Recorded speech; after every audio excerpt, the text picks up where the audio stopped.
One of the most annoying things about learning Spanish happens to be one of the funniest. You finally build up the courage to speak Spanish, you rehearse the sentence in your head, you walk into a cafe, you stand there confidently and you say, "Hola, ¿me pones un café? Un café con leche, por favor." And just imagine the waiter looks at you and says, "Sure mate, anything else?" And that's when your soul just sort of leaves your body. Because you're thinking, I spent 3 bloomin' hours practicing that sentence.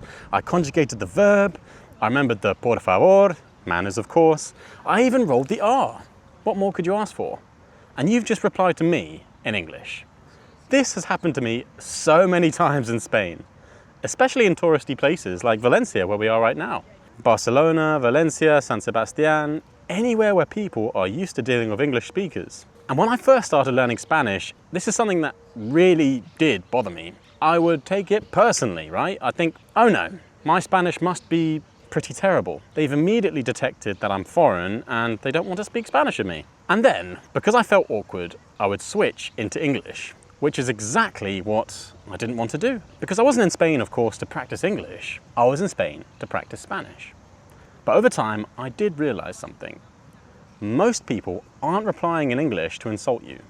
It's not the case that they're thinking, this person's Spanish is so bad, I must save them immediately. No. Usually, they're simply trying to be helpful. They hear your accent, they realize you're foreign, and they think, oh, I can speak a bit of English. I'll make this easier for them. I'll make this a little bit easier for them.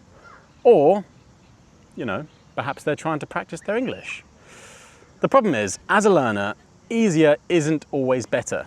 If every conversation gets you switched into English, well, you're not getting those reps, are you? And speaking Spanish, as we know, it's all about those reps. So, you need hundreds, if not thousands, to be honest, of slightly awkward little conversations. Ordering coffee, buying bread, asking where the toilet is, talking to taxi drivers, checking into hotels, making mistakes, freezing, recovering, trying again. That's how you improve. So nowadays, when people reply to me in English, I almost always stand my ground, especially here in Spain. And well, if they speak English to me, I just keep going in Spanish. And they'll say, would you like anything else? And I'll say, sí, también quiero una botella de agua, por favor. Then they'll come back to me and say, with card or cash? And I'll say, con tarjeta, por favor. Then they'll say, where are you from? And I'll say, soy de Inglaterra, pero prefiero hablar en español para practicar, eh? And most of the time, after a few seconds, that is when they switch back. And it's because they realize, this person, they actually want to speak Spanish. And guys, that is the key. You don't need to be rude about it, and you certainly don't need to be awkward. You just need to gently hold the line, okay? Keep answering in Spanish, keep smiling, keep showing them that the Spanish is the language you want to use. And well, for that, one phrase that works really well is prefiero hablar en español para practicar. And that means I prefer to speak in Spanish to practice. So again, prefiero hablar en español para practicar. It's polite, it's clear, and it lets them know exactly what you're doing. I personally must have said that sentence hundreds of times. Prefiero hablar en español para practicar. And well, I don't think anyone has ever reacted negatively to me telling them that. So usually they just smile and say something like, vale. And then they slow down a little bit, which is perfect as a learner. Another phrase is, estoy aprendiendo español. I'm learning Spanish. Estoy aprendiendo español. Or you could also say something simple, something sharp like, quiero practicar. I want to practice. Quiero practicar. So these are simple phrases, but they are very useful. And I'll be honest with you guys, sometimes I don't even explain. I just keep speaking Spanish because, well, if you over-explain every situation, it can get a bit heavy. So for example, if I'm ordering a coffee, I don't need to give the way to my life story, right? I just keep it going. I just hold the line. Now, there is one funny little trick I've used before. If someone is really determined to speak English with me, I sometimes pretend I speak German, right? So I'll say, sprechen Sie Deutsch? Which means, do you speak German? And suddenly English disappears from the conversation because they realize, oh, English might not actually be very helpful here. Now, obviously, I'm not saying this is serious life advice. For goodness sake, don't go around Spain pretending to be German all day. But yeah, it has made me laugh in the past. So yeah, and more importantly, it proves a point, right? Which is that people often switch to English because they assume English is the easiest shared language, which it is, but not in all cases. And if you remove that option, Spanish comes back, let's say, rather quickly. Another thing I've done is speak English, but really, really quickly. So if somebody says, oh, where are you from? I might say like, yeah, I'm from England, but I'm learning Spanish because, well, you know, it's the best thing. I just speak very quickly, and then they'll just look at me. They'll give you that look like, ah, yeah, maybe Spanish was easier. Again, so it is slightly silly. You don't have to do that. It's a bit weird, but sometimes you have to make learning a language fun, right? If you take every interaction too seriously, you'll burn out because you'll start thinking every little switch to English is a failure. And of course, that isn't. It's just part of the process. And the better you get, the less that happens. Yeah, because when I first came to Spain, people replied to me in English pretty much all the time. Now, to be honest, it rarely happens unless I'm with, you know, some blonde friends of mine or something. If you have blonde hair and blue eyes, then unfortunately it's going to be a little bit harder. Nowadays I start conversations much more naturally. I sound less nervous. I don't hesitate as much. And you know what? Confidence changes how people respond to you.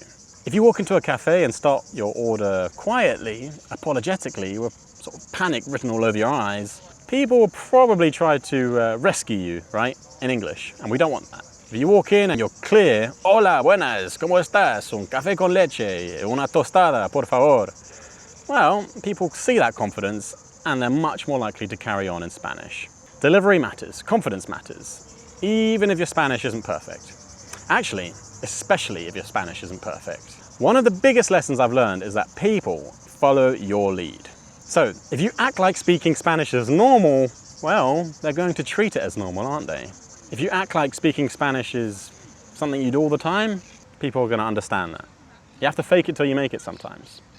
I remember one time, right, in Spain, I walked into a restaurant, okay, just imagine, and asked for a table in Spanish. Una mesa para dos. The waiter, he replied in English. I answered in Spanish. He replied in English again. I answered in Spanish again. It was this back and forth. We did this strange sort of bilingual dance for about 30 seconds. Then the guy, he laughed at me and said, vale, hablamos en español. And I said, okay, we'll speak Spanish.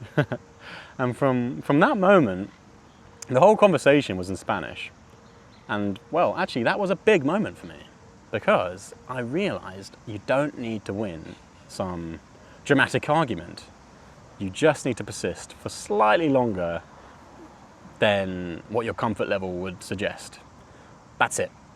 Most people switch after one sentence. You just need to survive, you know, a sentence or two.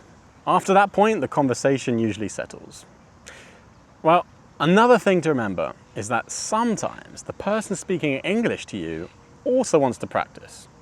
That happens a lot, especially here in Spain. People are trying to learn English all over the world, right? So they might be proud of their English. They might not get many opportunities to practice it. And well, that's fair enough. We can certainly empathize with that as Spanish learners. We're not the only ones trying to learn a language. So if someone is really excited to practice English with me, I'll often do a little, let's call it a language exchange, right? I'll say, vale, un poco en inglés y un poco en español. A bit in English and a bit in Spanish. And that way, everyone wins. They get to practice their English, you get to practice your Spanish, and the conversation, you could say, becomes a bit more fun. But if I'm just ordering food, or buying something, or asking a simple question, I usually just stay in Spanish. And that's because those little everyday interactions are, well, they're gold, aren't they? That's where fluency is built. Not in perfect textbook dialogues, but in real life. With noise, with pressure, with people replying to you in ways that you don't expect. That's the way real language learning works. And that's why standing your ground, it matters. Not aggressively, not arrogantly, just calmly, politely. You're allowed to practice, all right? So don't worry about that. So, I don't want to ramble, guys, but I'll just wrap it up there. Hold your ground, politely, calmly, with respect, But don't be afraid to do so. Don't be afraid if somebody responds to you in English. Just understand where they're coming from. They can probably empathize with your situation. So with that being said, keep holding your ground with Spanish and don't let one reply in English put you off or anything like that.